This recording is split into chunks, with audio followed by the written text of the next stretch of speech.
uma técnica simples em que, mediante a retirada de sangue da veia e aplicação no músculo, ela estimula o aumento dos macrófagos, que são, vamos dizer, a conurbe do organismo. Eles é que fazem a limpeza de tudo. Elimina as bactérias, os vírus, as células cancerosas, chama neoplásicas, faz uma limpeza total. Elimina inclusive a fibrina, que é o sangue coagulado. E agora, esse macrófago, ocorre o aumento de produção do macrófago pela medula óssea, porque o sangue no músculo funciona como um corpo estranho a ser rejeitado pelo sistema retículo endotelial, no músculo. Enquanto houver sangue no músculo, o sistema retículo endotelial está sendo ativado. E só termina essa ativação máxima no fim de 5 dias. O número de macrófagos normais, a taxa normal é de 5% no sangue. Com a autohemoterapia, nós elevamos essa taxa para 22% durante 5 dias. Do 5º ao 7º dia, começa a declinar porque o sangue está terminando no músculo. E quando ele termina, volta aos 5%. Daí a razão da técnica de determinar que deva ser repetida de 7 em 7 dias. Essa é a razão do funcionamento. Como funciona a autohemoterapia? É um método de custo baixíssimo, basta uma seringa, pode ser feito em qualquer lugar, porque não depende nem de geladeira, de nada. Simplesmente porque o sangue é tirado no momento e aplicado no paciente. Não há trabalho nenhum com esse sangue, não há nenhuma técnica a ser aplicada nesse sangue. É apenas uma pessoa que saiba pegar uma veia e saiba dar uma injeção no músculo. E uma seringa para fazer a retirada do sangue e a aplicação no músculo. Mais nada. E resulta num estímulo imunológico poderosíssimo. Então, realmente, é uma coisa que poderia ser divulgada, usada em regiões sem recursos, em que as pessoas não têm condições de pagar estímulos imunológicos caríssimos, como, por exemplo, os feitos de medula óssea, que se faz medicamentos. Eu não posso dizer o nome do medicamento, porque não estou fazendo aqui propaganda, mas é um medicamento caríssimo que se usa para produzir o mesmo efeito da autohemoterapia, que é um lisado de timos, de vitela, que foi fabricado, e isso eu posso falar, é um lisado de timos de vitela. Tem um nome de fantasia, né? Mas na realidade a essência do produto é um lisado de timo de vitela. O timo de vitela submetido a um fermento digestivo que se transforma num medicamento, mas é de custo muito alto, enquanto que a autohemoterapia produz o mesmo efeito a custo baixíssimo. Então e portanto podendo ser usado em todas as camadas da população, né? Sem nenhum problema. Aí essa é que é a grande vantagem.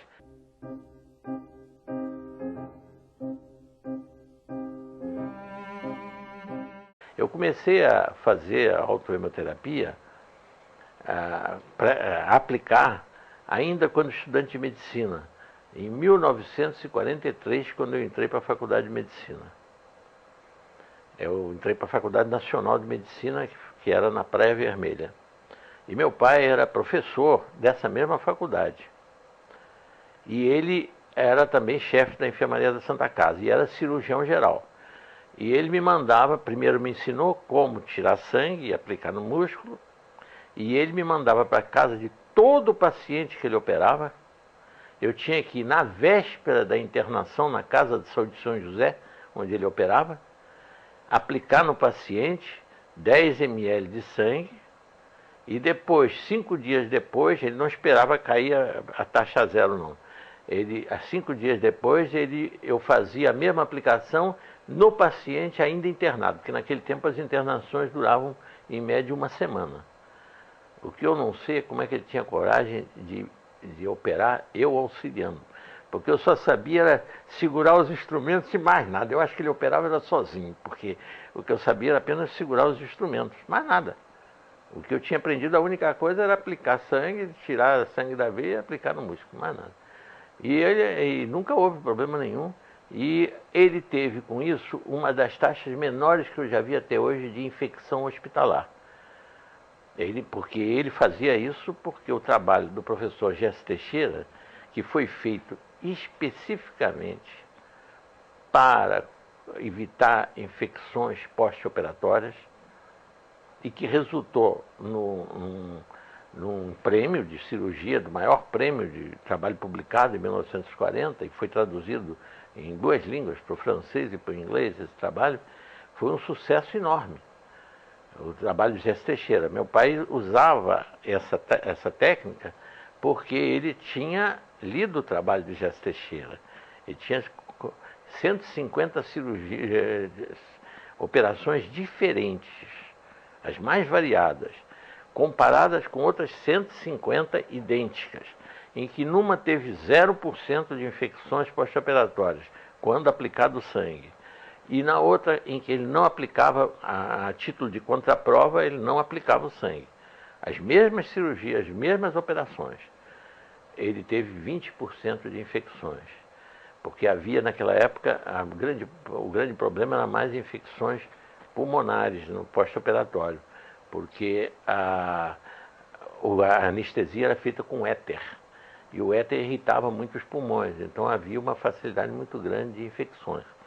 Daí, como eu aprendi isso com ele, depois eu me limitei a usar durante muitos anos a autoimunoterapia exclusivamente para evitar, para tratar de infecções, acne juvenil, que é uma infecção de estafilococcus, né?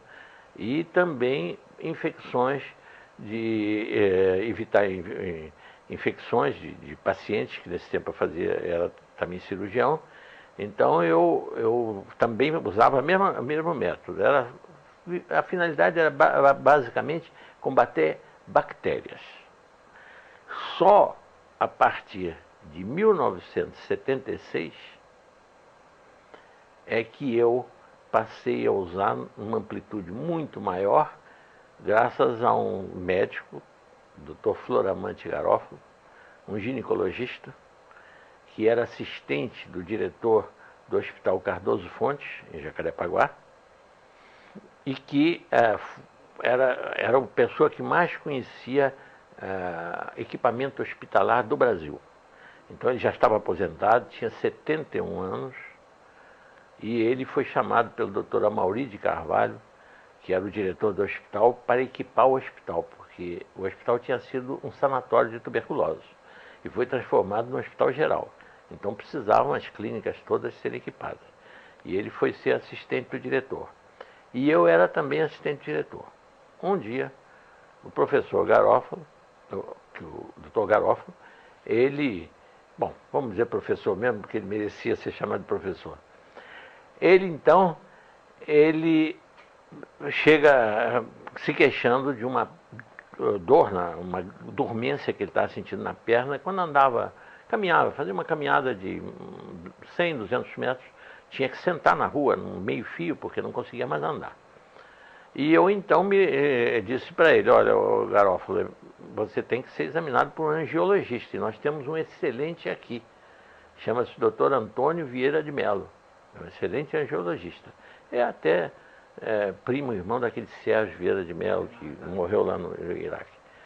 Então, ele vai ter que examinar essa perna. Ele examinou, primeiro com o aparelho, e disse, há uma obstrução na sua coxa direita, na parte média da coxa direita. Aí o Garofalo disse assim, bom, mas de que tamanho é? Bom, só fazendo uma arteriografia. Aí fomos para o raio-x, fez a arteriografia, ele tinha 10 centímetros de artéria entupida. Aí então, o doutor Garofalo, foi dito a ele, pelo angiologista Antônio Vieira de Mello, olha, só há uma solução, fazer uma prótese, tirar essa veia, essa artéria, esses 10 centímetros, e substituir por uma prótese de material plástico, né? Chama Dralon, uma coisa. Ele aí diz o Garófalo rindo, disse, não, a mim você não vai fazer isso não, porque eu não quero virar um homem biônico. Hoje é essa artéria da coxa, amanhã vai ser do braço ou da outra perna, então eu vou fazendo prótese. Não, quem vai me curar é a autohemoterapia. E me pediu que eu aplicasse nele. Ele trazia, cada 7 dias, trazia uma seringa já tudo preparado, e eu fazia a aplicação da autohemoterapia nele. No fim de 4 meses, ele me disse, olha, não sinto mais nada, estou bom. Eu digo, mas o doutor Antônio Vieira de Mello é que tem que dizer, dar alta, né? Dizer se você está bom ou não. E fomos ao doutor Antônio Vieira de Mello. E ele disse, eu não acredito nisso, é impossível. Isso é sugestão. Você se convenceu tanto com essa autohemoterapia que você está achando que está bom. Ele disse, não, agora eu ando quilômetros, não tem mais problema nenhum. Bom, mas pode ser sugestão. Então eu digo, eu é que disse aí, é que dei a resposta. Eu digo, bom, não há por que a gente discutir se é sugestão ou não é sugestão. Ô Garófalo, você se submete a outra arteriografia? Para já, vamos lá. E fomos para o raio-x e quando foi feita a segunda arteriografia, não havia mais obstrução alguma. E assim ele viveu, nós conhecemos ele até com 90 e tantos anos aqui, passeando aqui nessa rua, na General Roca, aqui na minha casa. Ele morreu com mais de 95 anos, e sem nunca ter mais operado, nem ter feito nada. Então, realmente foi uma coisa. Agora, isso foi daí que começou em 76, entre os meses de maio e setembro de 76, que eu fiz essas aplicações no Dr. Floramante Garófalo, e curou. Aí, quando como compensação, ele resolveu me dar um presente. E me deu 2 trabalhos. Um do professor Gerson Teixeira e o outro de Ricardo Veronese. Trabalhos que há um intervalo entre os 2 trabalhos de 36 anos. Um de 1940 e outro de 76. Mas a impressão é que um foi feito para o outro. Para combinar um com o outro. Por quê? Porque enquanto esse se limitava à ação da autohemoterapia em evitar infecções pós-operatórias, neste aqui do professor Ricardo Veronese, que é professor da Universidade de Santos, a imunologia já tinha avançado muito mais e tinha se descoberto que o sistema retículo endotelial tem muitas outras funções além da de combater as bactérias. Muito mais do que isso. E a essência daquilo é simplesmente, em poucos minutos dá para a gente ler isso aí. O que fazem os macrófagos? As principais funções deles são, isso no trabalho do professor Ricardo Veronese, clearance, limpeza, né, de partículas estranhas provenientes do sangue ou dos tecidos, inclusive células neoplásicas, cancerosas, né, toxinas e outras substâncias tóxicas. Clearance de esteroides e sua biotransformação, eliminação dos hormônios, dos esteroides. Remoção de microagregados de fibrina e prevenção da coagulação intravascular. É o motivo que eu tomo para evitar infartos e tromboses cerebrais, infartos das coronárias, porque ele faz a prevenção da coagulação intravascular e remove a possível entupimento que possa ter havido. Como removeu a fibrina que entupia a artéria femoral do Dr. Garófalo. Por isso que eu tomo. Ingestão do antígeno, seu processamento e ulterior entrega aos linfócitos B e T. O antígeno que produz a reação alérgica. Então tem uma grande ação nas alergias, no tratamento das alergias.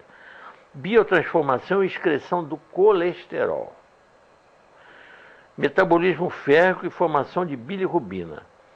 Metabolismo de proteínas e remoção de proteínas desnaturadas, proteínas anormais.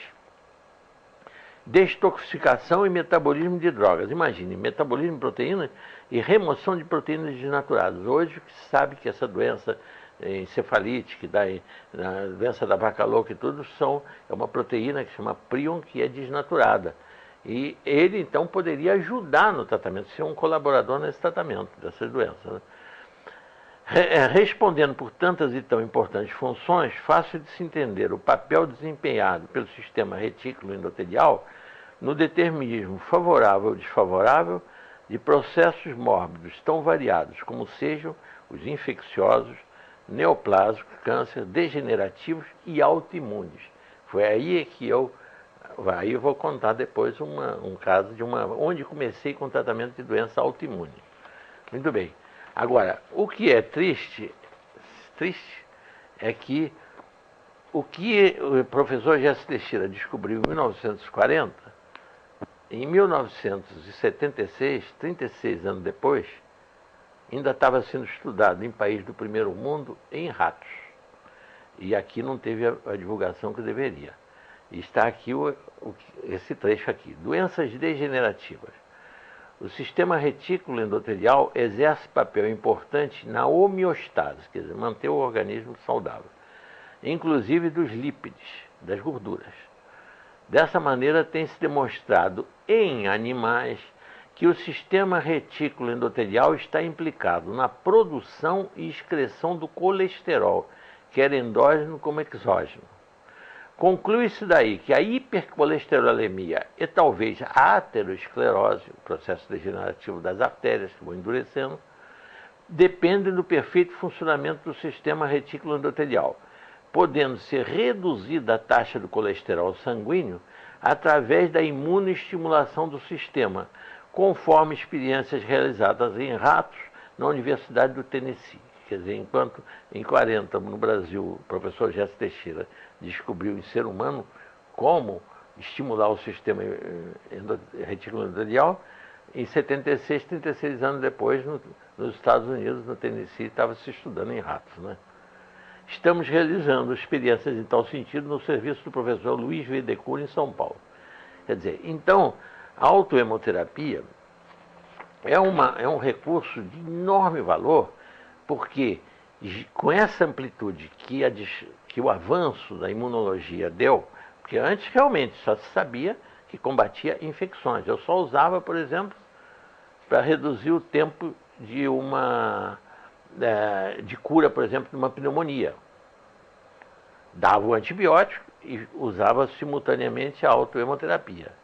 Com isso, eu conseguia reduzir, primeiro, a quantidade de antibióticos, que a pessoa não precisava tomar tanto antibiótico. E o tempo de cura se acelerava, porque o antibiótico fazia uma parte, quer dizer, paralisava a reprodução dos micro-organismos, dos micróbios, e a autohemoterapia estimulava os macrófagos a devorar esses micróbios.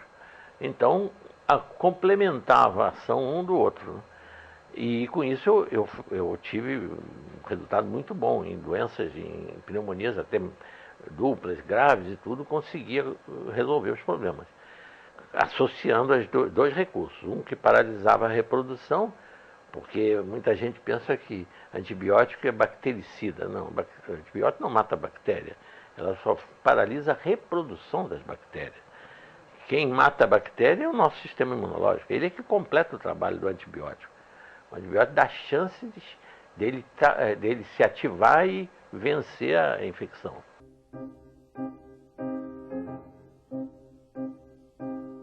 Dia 10 de setembro de 76, se interna na clínica. Nesse tempo eu era chefe da clínica médica do Hospital Cardoso Fontes.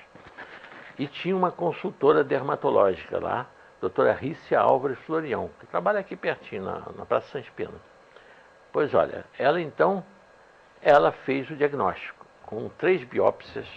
É uma senhora que há 8 meses não andava, estava em cima de uma maca, entrevada, e é internada no hospital. Bom, aí ela faz o diagnóstico, tira as biópsias, manda para a anatomopatologia do hospital, e a doutora Glória Moraes, a chefe da anatomia patológica, dá o laudo: esclerodermia fase final. Então a doutora Rícia resolveu dar uma aula, porque nós tínhamos toda segunda-feira uma aula dos casos que não fossem rotineiros, né, dos casos que saíam da rotina.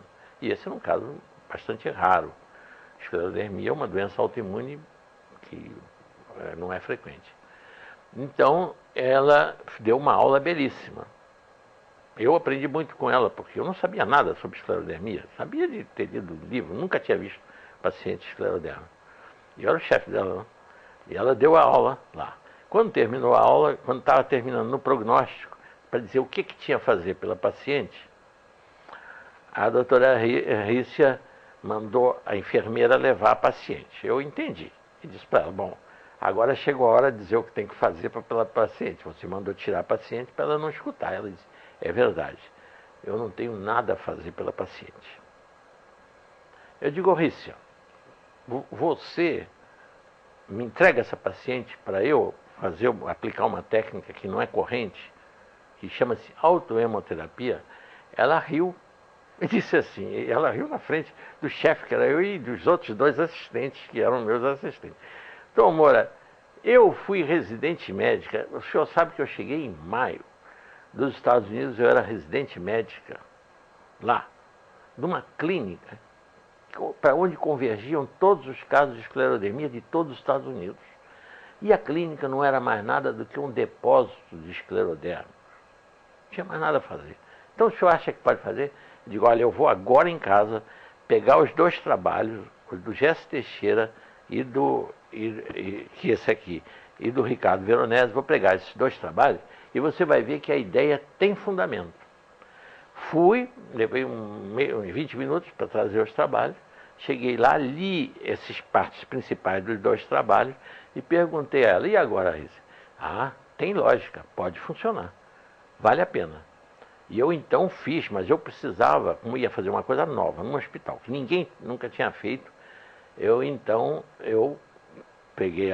fiz uma dose brutal. Eu tirei 20 centímetros cúbicos de sangue e apliquei 5 em cada braço e 5 em cada nádega, porque eu tinha que produzir um resultado, ou funcionava ou não funcionava, eu tinha que chegar aqui. A melhora foi uma coisa espantosa. Ela ficou, os tecidos dela, porque a pessoa com esclerodermia fica com a pele como se fosse pele de um jacaré, dura. A pessoa morre numa situação terrível, porque morre em asfixia, porque não consegue respirar mais.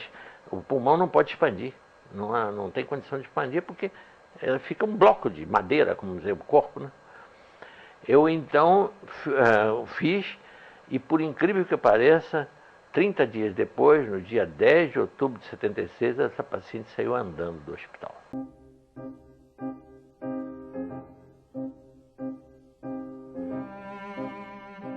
Muitas aplicações. Primeiro, todas as doenças infecciosas, de modo geral. Segundo, todas as doenças alérgicas. Ela tem um efeito maravilhoso na asma bronca, nas alergias cutâneas, em doenças que ainda não se sabe bem o que é, por exemplo, na psoríase funciona maravilhosamente bem. Nas doenças autoimunes, que são muitas hoje, doença de Crohn, uma doença autoimune que destrói o intestino, quer dizer, os anticorpos atacam o final do intestino delgado. A doença de Crohn, o jejum. Então, doença de Crohn. O lúpus, eu já usei, tem uma paciente que também, vou dizer, só os iniciais dela, RS, essa moça ensina crianças a bailar em Caxias, ela sofria de lúpus. Eu digo ela sofria, não, ela sofre, mas não tem sintoma mais, não tem nada, como se estivesse curado. E ela leva essas crianças todo ano, patrocinado pela Itália, para dançar lá na Itália, crianças de rua que ela ensina a dançar. Essa moça, eu tratei de lúpus, ela não tinha condições de trabalhar, nem de fazer nada. Foi isso. Então, no lúpus, a esclerodermia que eu já contei, a artrite reumatoide dá um excelente resultado em artrite reumatoide. Eu tenho uma paciente da UFRJ, uma funcionária de lá, que estava praticamente sem andar há 8 anos, e com a autohemoterapia ela está hoje normal, ela sobe no meu consultório, pega ônibus, não tem mais problema nenhum. Na miastenias graves, eu tenho uma paciente que tem a minha idade, 78 anos. Essa paciente, ela até tem um mês mais do que eu, 79, vai fazer 79 antes de mim, que eu faço 79 em maio. E ela foi diagnosticada miastenias graves em 1980, no Instituto de Neurologia na Avenida Pasteur. E foi dado, como não tendo nada a fazer, porque nada se fazia mesmo. E ela vem fazendo autoimunoterapia desde 1980. Ela é a única sobrevivente dos diagnósticos feitos da miastenias graves, todas as pacientes que tinham miastenia grave na época que ela começou, em 1980, não existe nenhuma viva. Só ela. Vai no meu consultório com a filha, acompanha. A filha, ela toma ônibus. Pessoa humilde e tudo, toma ônibus. E chega no meu consultório. Isso 24 anos depois. Então, é realmente uma coisa incrível da gente de não se divulgar um trabalho que beneficia, que alivia o sofrimento de tanta gente, em tantas direções, vamos dizer, em tantas patologias, em tantos tipos diferentes de doenças crônicas e agudas também. Eu, por exemplo, eu sei que eu estou errado de não tomar vacina de idoso, mas é como eu faço autoimunoterapia, eu não preciso tomar vacina de gripe de idoso, porque eu tenho o sistema imunológico ativado. Não condeno, não. Ótimo que todo mundo faça a vacina, tome a vacina de gripe. Ótimo. Eu não preciso. Eu nem minha mulher, nós não precisamos, porque nós fazemos autoimunoterapia, mantemos o nosso sistema imunológico ativado. Então, realmente, é um recurso terapêutico que tem uma amplitude enorme, mas enorme mesmo. E o benefício que causa, por exemplo, em 1980, no consultório que eu tinha na cidade, no edifício de Paoli, que era numa sala que um irmão que tinha lá, e eu atendi uma senhora, eu digo só que o nome dela é só Graças, que aí não dá para identificar. Essa senhora foi diagnosticada de esclerodermia pelo serviço médico da Petrobras. E foi dada como não tinha cura, não tinha o que fazer, e decidiram então aposentá-la. Foi quando ela me procurou. E eu contei o caso de 4 anos antes, do caso de esclerodermia, da outra paciente do Hospital Cardoso Fontes. Contei a ela e ela decidiu fazer o tratamento. E eu fiz o tratamento dela e ela não tem sintoma nenhum, nem nada, até o dia de hoje, e só vai se aposentar no ano de 2005 por tempo de serviço. Ia se aposentar em 1980. E só vai se aposentar 25 anos depois. Então, realmente é uma coisa que poderia mudar. E como mudou a vida dela? Imagine se ela se aposentasse naquela altura, que aposentadoria ela teria hoje, que situação ela teria. Bom, provavelmente nem viva estaria, né? Se não tivesse feito esse tratamento, não teria. Então é uma coisa, é um recurso que tem um número enorme de aplicações e que tem uma explicação científica como funciona. Não é algo dizer que é misterioso, que é uma magia, uma panaceia qualquer, não. Se sabe como, foi comprovado. O Gesso Teixeira, realmente, os trabalhos anteriores, europeus, todos eram na base do empirismo. Ninguém tinha comprovado como funcionava. Por um brasileiro, Gesso Teixeira, que comprovou como funcionava em 1940. Mas daí por diante, com a comprovação científica de como age o tratamento, era para esse tratamento ter sido divulgado e está sendo usado, porque o custo, a medicina se torna cada vez mais cara, os recursos cada vez mais caros. As doenças que a autoimunoterapia evita, muitas são já de idade avançada. O idoso está se tornando um paciente que representa um peso muito grande na despesa. Por isso que os planos de saúde cobram um absurdo dos idosos, porque realmente eles custam muito mais caro para ser mantidos com vida, né? E com relativa saúde. E a autoimunoterapia, o exemplo é nosso. O que é que nós gastamos? Temos um plano de saúde, não estamos dando prejuízo para o plano de saúde.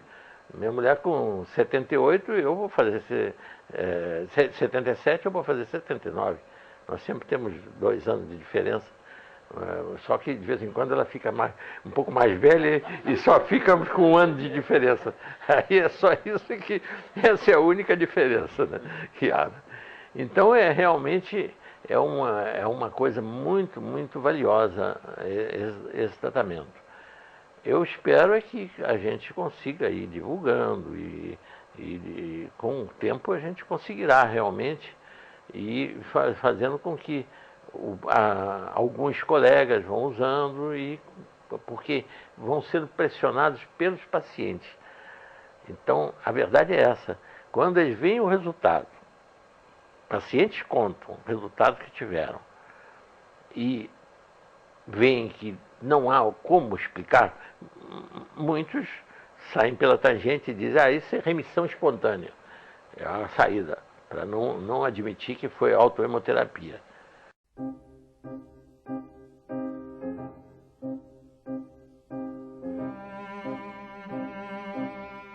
Minha filha, está na Espanha, que mora na Espanha, ela era estéril, ela tinha ovários policísticos, foi o primeiro caso, foi ela, e não podia engravidar.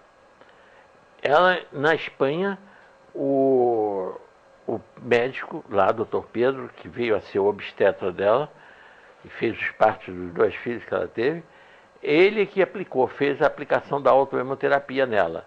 E há uns 6 meses depois, ela não tinha mais cisto algum, o sistema imunológico tinha devorado os cistos, tinha eliminado os cistos. E ela engravidou a primeira vez, o doutor Pedro que fez a autohemoterapia nela, continuou. Ela depois engravidou a segunda vez, depois, durante 20 e tantos anos, aplicou DIU nela para não engravidar mais.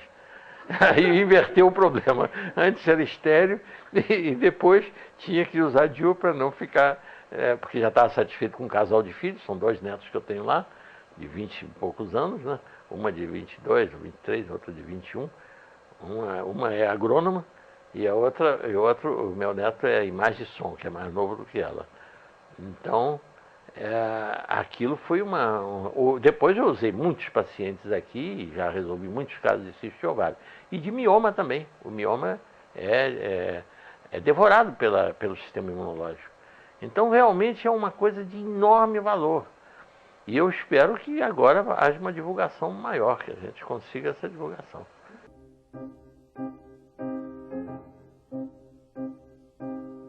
A púrpura trombocitopênica. Essa púrpura foi uma coisa incrível o resultado. Bom, foi esse caso da púrpura aí, da dona Maura, bom, falando só o nome dela, que teve que amputar, que ia amputar a perna e que salvou a perna dela, a autohemoterapia salvou a perna dela. Então os dois, a autohemoterapia, no caso da púrpura, foi o seguinte: essa moça tinha um filho pequeno, de 1 ano e pouco, e começou a sangrar, gengivas, sangrar, até pelo ouvido, otorragia. E então o médico lá de Visconde de Mauá, quando viu que ela podia morrer ali, mandou para Resende. Em Resende, mandaram ela para um hematologista em Volta Redonda. Lá ele constatou que ela estava só com 10.000 plaquetas, quando o normal varia de 200 a 400 mil plaquetas. E que então começou o tratamento com cortisona em altas doses, 100 miligramas de meticortem por dia. Uma dosagem brutal. Realmente, as hemorragias desapareceram, as plaquetas subiram para 150 mil, e assim ela teve 6 meses tomando cortisona, meticortem. No fim de 6 meses, não funcionou mais a cortisona, mas a cortisona tinha feito ela inchar, não vou dizer engordar, inchar 40 quilos. Então ele substituiu a cortisona, que já não funcionava mais, e as plaquetas desabaram de novo, vieram para um número mínimo. Então substituiu por 2 medicamentos que se usam como quimioterápicos em câncer, Enduxan e Metroxate. Aí as plaquetas subiram de novo e voltaram ao normal, por 2 meses. No fim de 2 meses também não funcionou. Então o médico encaminhou-a para um cirurgião que iria tirar o baço dela, porque as plaquetas são mortas no baço, por algum motivo que a medicina ainda não sabe. Elas não são reconhecidas como próprias, e o baço mata essas plaquetas com 1 dia de idade, quando elas devem viver 5 dias. E aí a medula óssea não tem a capacidade de repor essas plaquetas que são mortas no baço muito jovens. Então, a solução que se encontrou foi, única solução, fazer esplenectomia, tirar o baço. Mas ela quis saber, ela é uma moça de 20 e poucos anos, com filho ainda aí já tinha um pouco mais, 1 ano e meio, o que teria que, qual era a esperança dela, vamos dizer, se havia certeza de cura. E o cirurgião foi muito honesto para ela. Disse, olha, só há cura se o fígado substituir a função do baço. Senão, a senhora não vai ter uma vida que preste e vai durar pouco. Ela então decidiu não fazer. E foi lá, voltou para Visconde Mauá. E eu mandei ela fazer a autohemoterapia. E no fim de 6 meses ela estava boa até hoje. Depois disso teve mais 2 filhos e com o seu baço, não teve que fazer esplenectomia. Quer dizer, isso foi uma coisa extraordinária.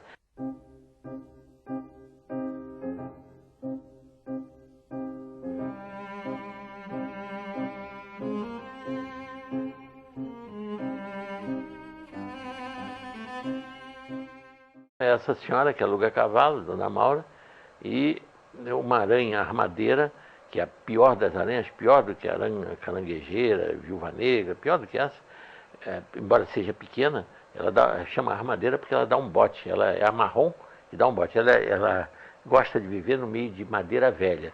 E lá, como é frio, no inverno tem sempre madeira para usar nas lareiras e tudo. Então, e ela foi picada por essa aranha, na perna. Aí gangrenou a perna dela e realmente já se viu os ossos, tibia e perone, já se viu os ossos, estava uma coisa terrível. E então, como não existe antídoto, e o Instituto Butantan manda que ampute, porque por não ter antídoto, né? Então ela foi para Santa Casa amputar. Mas na hora, agora é um caso curioso que eu vou contar porque é interessante a brincadeira, porque, vamos dizer, a Dona Maura é uma pessoa estranha mesmo.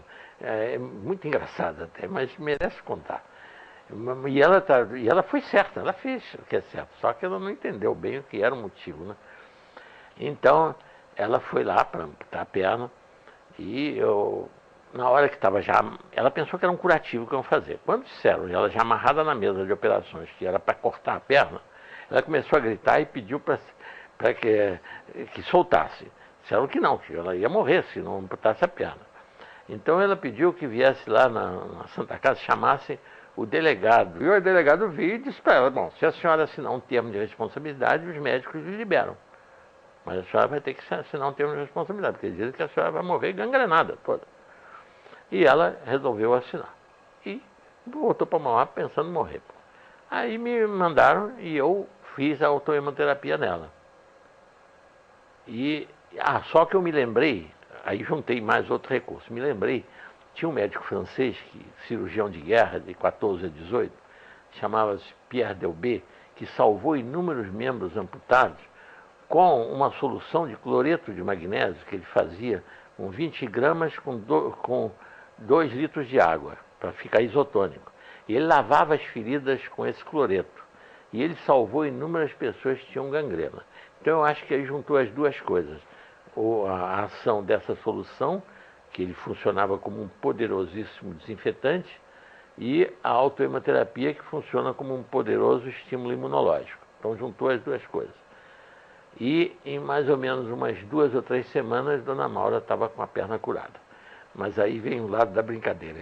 Ela marcou consulta no médico que estava fazendo o que o Instituto Butantan mandava fazer, né? Então marcou consulta lá no consultório particular do médico, esperou ter bastante gente na sala e disse para o médico, olha, a perna que o senhor ia cortar era essa aqui. Mas ela é fazendeira, então ela disse assim, se o senhor há muito tempo não cortava a perna de ninguém e precisava praticar na minha perna, era só me dizer que eu trazia um porco e o senhor teria 4 pernas para amputar. Essa é a Dona Maura. Ela gosta de... fala o que ela pensa mesmo. Achou que... Não foi nada disso. O médico achou que tinha que amputar mesmo. Mas ela interpretou que ele queria praticar na perna dela. Há muito tempo não amputava a perna nenhuma.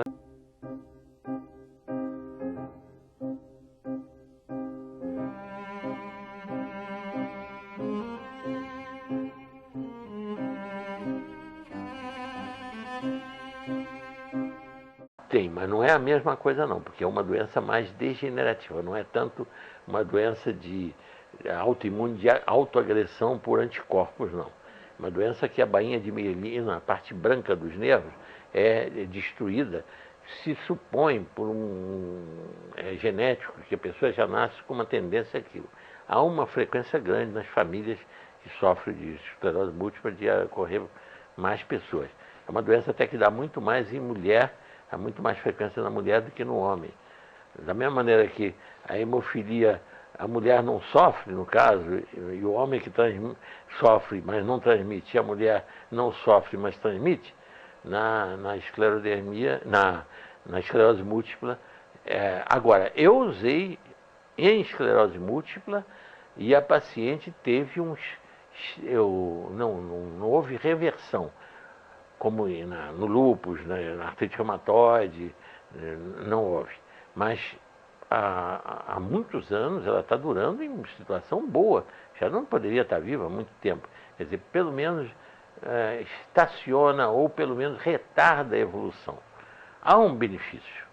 Agora, não igual como nas outras doenças autoimunes, não. E aí o resultado é mesmo muito bom, muito, muito bom.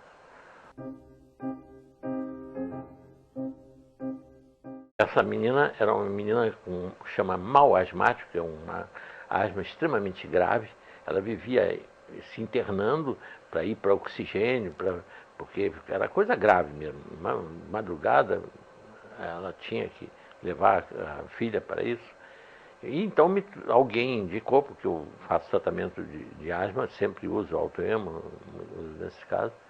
E então a mãe levou essa criança e eu prescrevi a autoemoterapia. Era uma criança de 10 anos. Ela aceitou muito bem e começou o tratamento.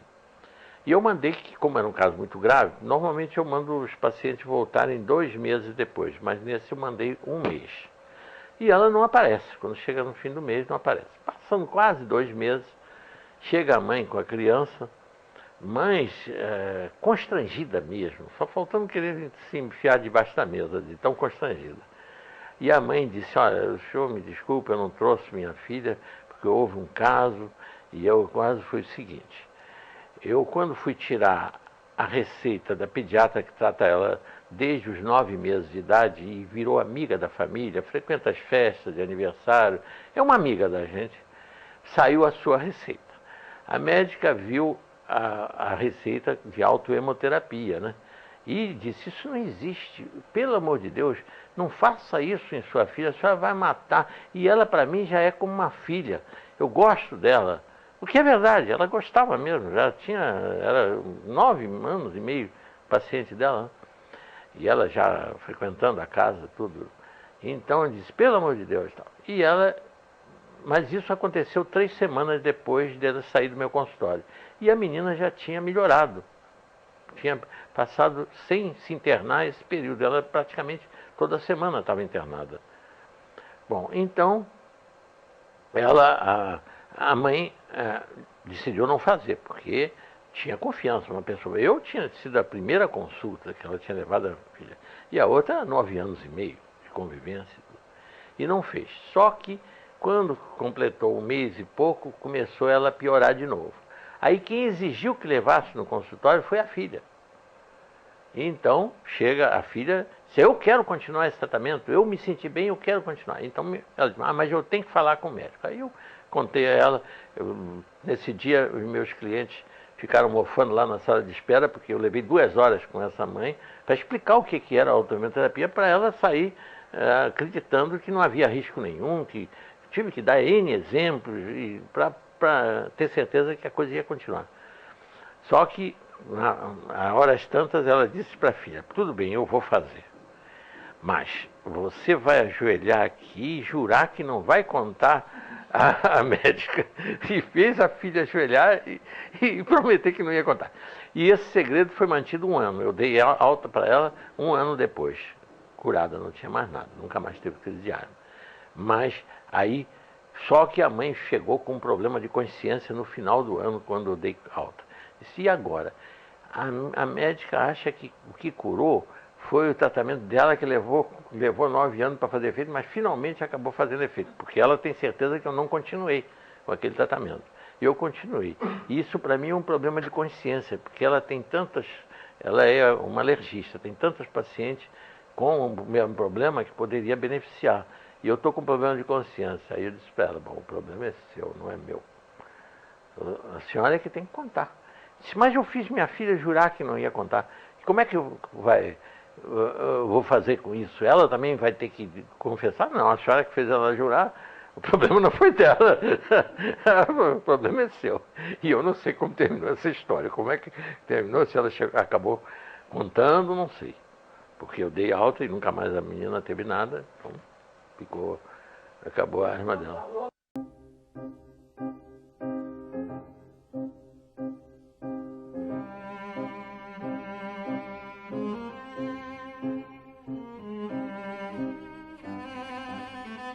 As técnicas iniciais, ainda empíricas, em 1900 começou em 1912, foi o professor Ravoux, francês, que começou lá. Ele usava em doses crescentes, de 1 centímetro, 2, 3, 4, 5 até 10, ia crescendo em cada dose.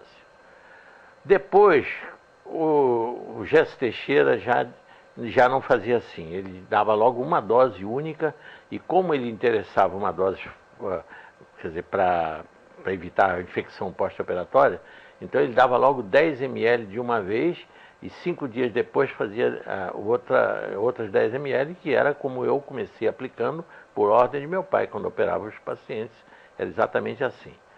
O que eu cheguei à conclusão é que a dose varia com a gravidade do problema.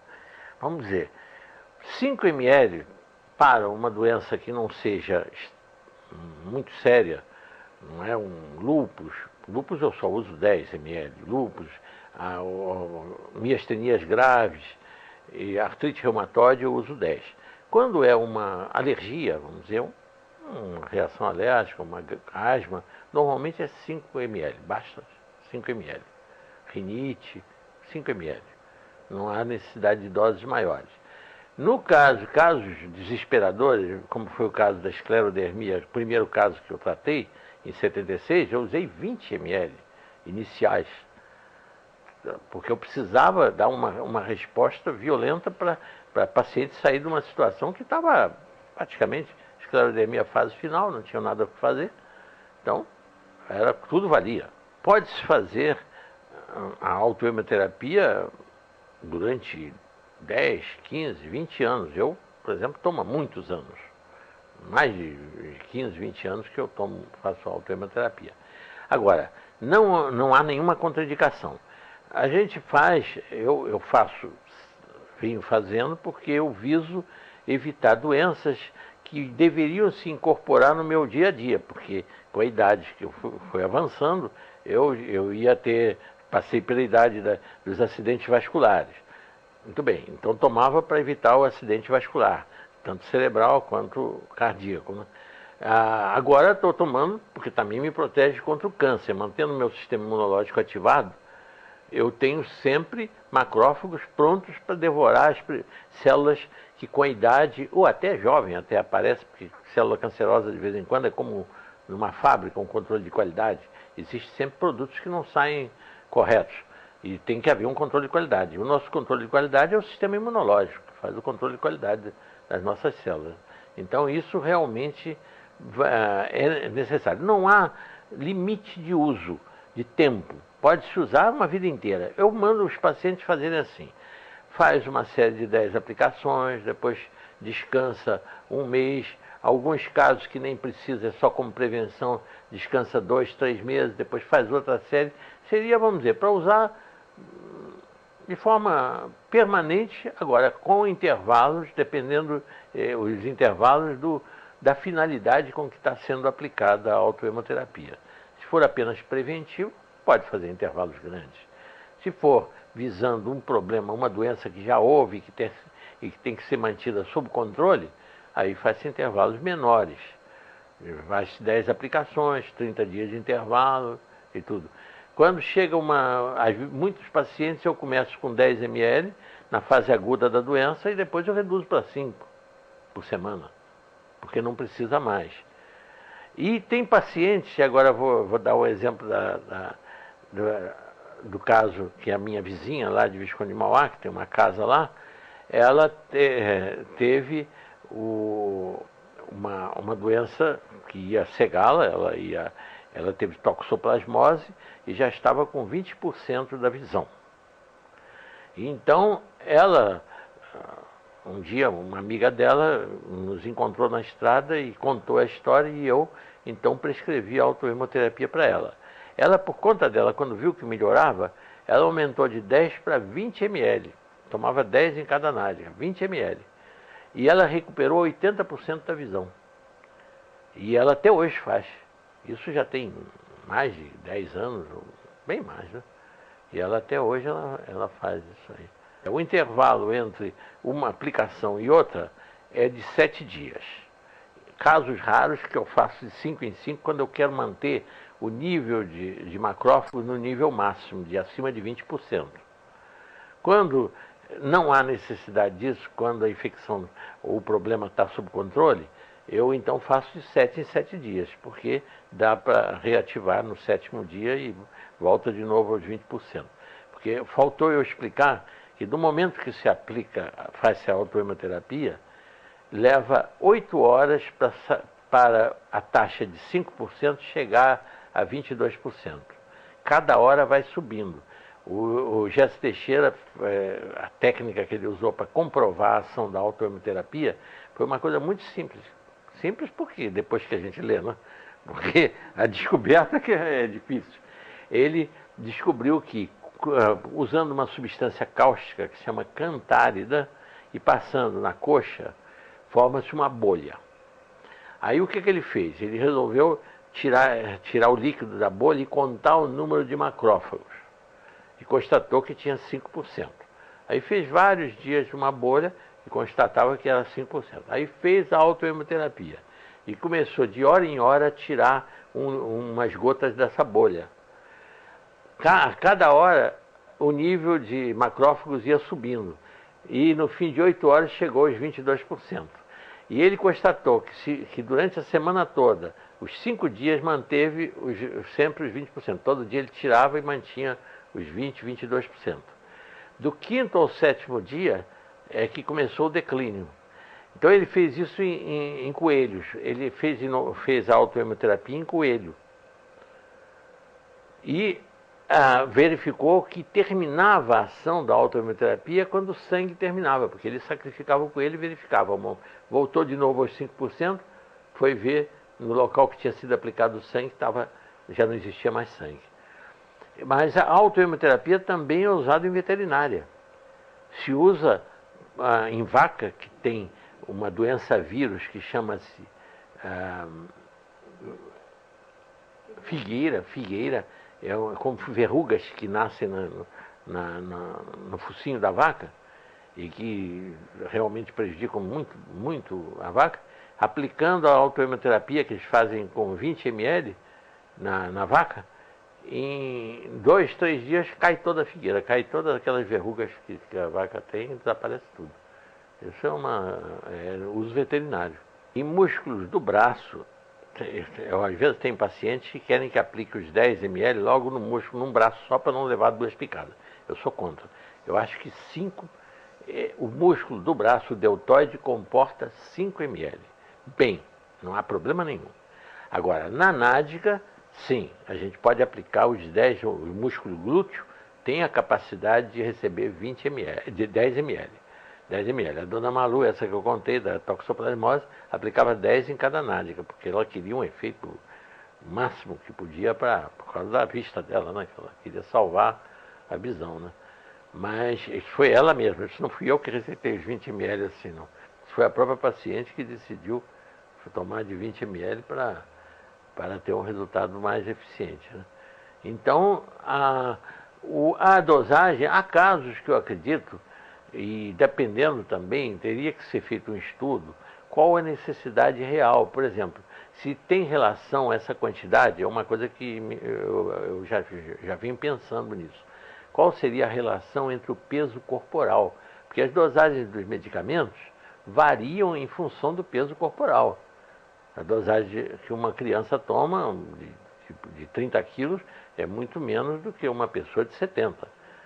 A auto-emo talvez seja desnecessário em crianças pequenas ser uma dosagem como se dá em adulto, de 5 ml, poderia aplicar 2, 3 ml. Isso tudo é a minha esperança, é que essa nossa fita aí e essa divulgação que vai resultar disso, que interesse pessoas que queiram fazer uma pesquisa de laboratório sobre isso, que tenham condições de fazer, porque eu não. Eu faço tudo na base do estudo da clínica, na base de raciocínio, sem pesquisa de laboratório, sem nada, porque eu não tenho laboratório para isso, não tenho laboratório de pesquisa. Então é tudo pesquisa clínica, da aplicação prática da autoimunoterapia. Todos os meus estudos vêm de aplicação prática. Como eu tenho certeza de que é uma técnica absolutamente inocente, que nenhum mal faz para a pessoa, nunca vi nenhum problema, eu então, a gente diz, bom, mas se uma injeção de penicilina pode dar um choque anafilático? Pode, mas o próprio sangue não dá choque anafilático em ninguém, não há o menor risco desse tratamento. Nunca vi nenhum abscesso, nenhuma contaminação. Por que não há abscesso? Porque como estimula o sistema imunológico, mesmo que ela seja aplicada mal, não deve ser aplicada nas melhores condições de higiene. Mas se for mal aplicada, dificilmente vai haver uma infecção, porque o sistema imunológico está aguerrido, está quadruplicado. Então é por isso que dificilmente, eu nunca vi até hoje nenhum problema. Já vi sim, pacientes que não podem ver sangue e quando vão tomar a injeção desmaiam, mas aí é pelo emocional, não tem nada a ver com a autoemoterapia, com o efeito sobre o equilíbrio da pessoa, não tem nada a ver. Mas então, realmente eu acho que é de grande valor essa técnica e eu espero que agora a gente tenha uma divulgação grande.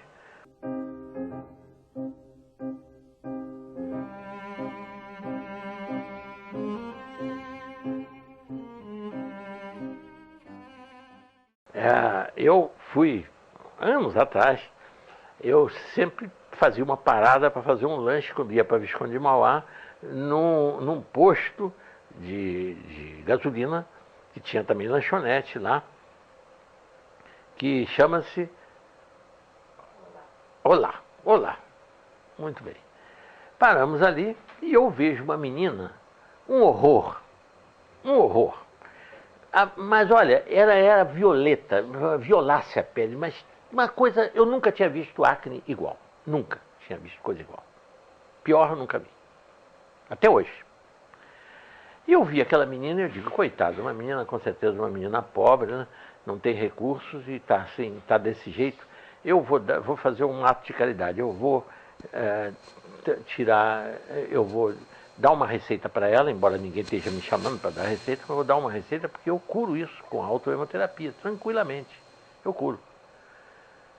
Então, falei com a gordinha, uma mocinha gordinha que estava nos servindo, disse, olha, fala com ela lá que eu posso curar esse problema dela do rosto e tudo. Eu dou isso de graça e tal.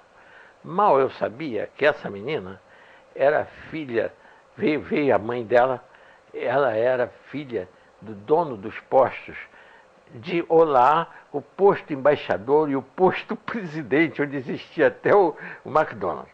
E veio lá, não era falta de dinheiro, não. E aí a mãe disse, não, de 2 em 2 meses nós levamos ela ao Rio, vamos a um dermatologista, mas ela tem 2 anos que nós levamos e não tem havido melhora nenhuma, está desse jeito. Eu digo, então eu vou lhe dar uma receita, a senhora não me pediu nada, eu vou lhe dar uma receita para sua filha e dei a receita da autoemoterapia para ela, que chamava-se Cláudia. Bom, mas não tem importância o nome, não tem importância, né? Primeiro nome. Bom, resultado.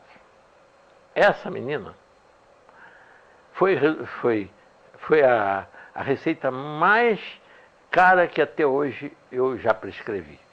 Porque durante 1 ano eu não conseguia pagar nada no posto lá. Chegava lá, na caixa, o dono do posto já tinha deixado a ordem. Não recebe dinheiro meu de jeito nenhum. Não recebeu. Até que 1 ano depois eu decidi nem ir mais lá ao posto, porque já estava constrangido de não poder pagar nada quando ela se curou desse acne terrível. Ficou limpa, completamente. Ficou completamente. Foi uma coisa milagrosa. Completamente milagrosa. O pior caso de acne que eu já vi na vida.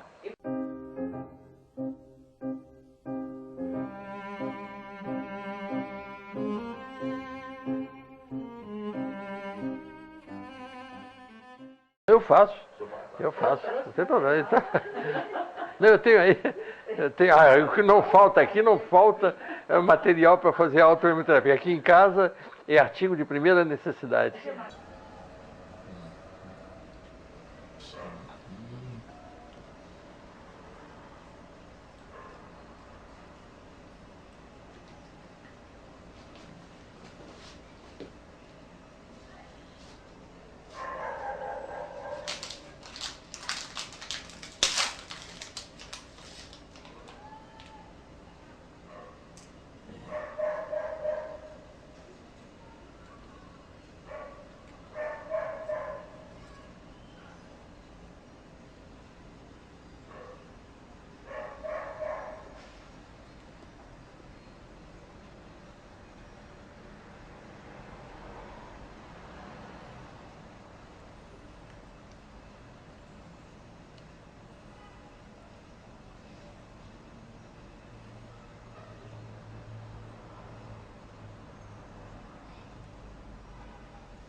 Muito bem.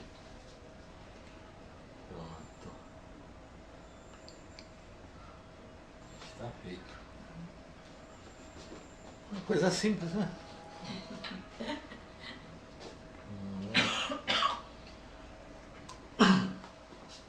Mas isso pode resultar em tantos sofrimentos a menos. Puxa.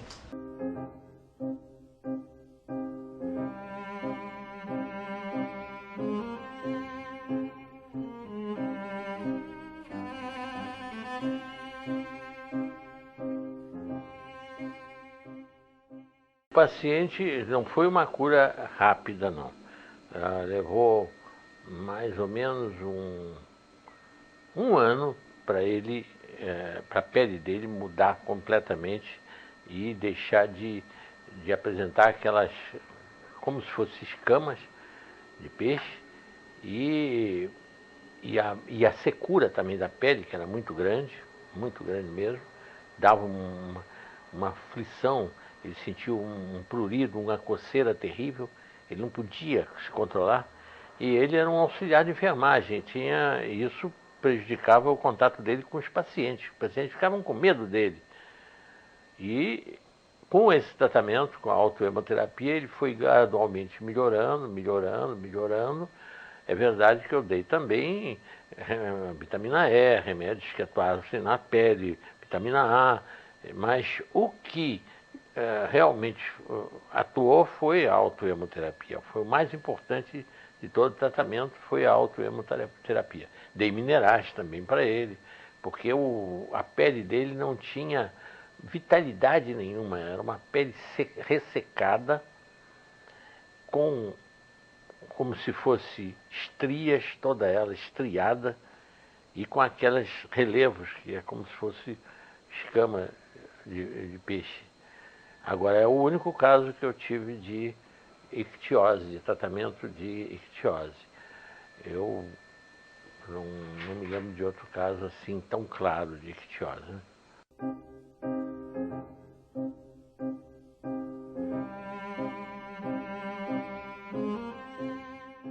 Ele se deu muito bem, quer dizer, conseguiu controlar a doença, não teve progresso nenhum a doença ao longo de anos, e vem se dando muito bem com a autoema. Ele não chegou a fazer o uso desses tratamento moderno, que é o interferon perguilhado, ele nunca chegou a fazer. Agora, não está negativado, não. Ele não tem mais sintomas de qualidade nenhuma, tem as provas de atividade hepática muito boas, sempre normais, mas o vírus, os marcadores de vírus permanecem. Mas isso vai permanecer o resto da vida, porque todos os casos de hepatite, sempre os marcadores permanecem. A pessoa pode curar a doença, mas fica a marca.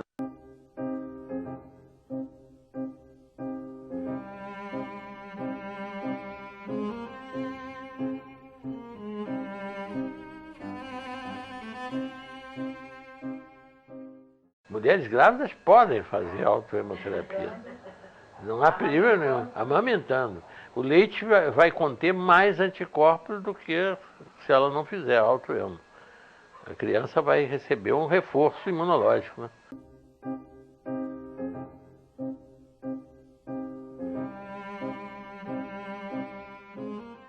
Isso aí seria válido, porque no caso da gangrena, por exemplo, eu tive uma paciente que teve uma úlcera de perna e de pé, aliás, pegou o tornozelo dela e já se via até os tendões, estava no caso que chegou a nível de amputação. Então, estava marcado para 2 ou 3 dias depois a amputação desse pé. Essa senhora é diabética há muitos anos. Então, a família me chamou, uma pessoa da família me chamou, e eu fui lá no Lins de Vasconcelos atender e achei que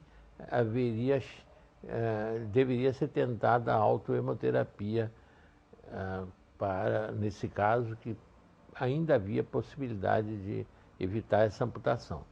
Eu fiz então, prescrevi a autohemoterapia, ela fez um tratamento de alguns dias, algumas semanas, e a úlcera fechou e ela não teve que amputar e veio a falecer uns 20 anos depois com o seu pé.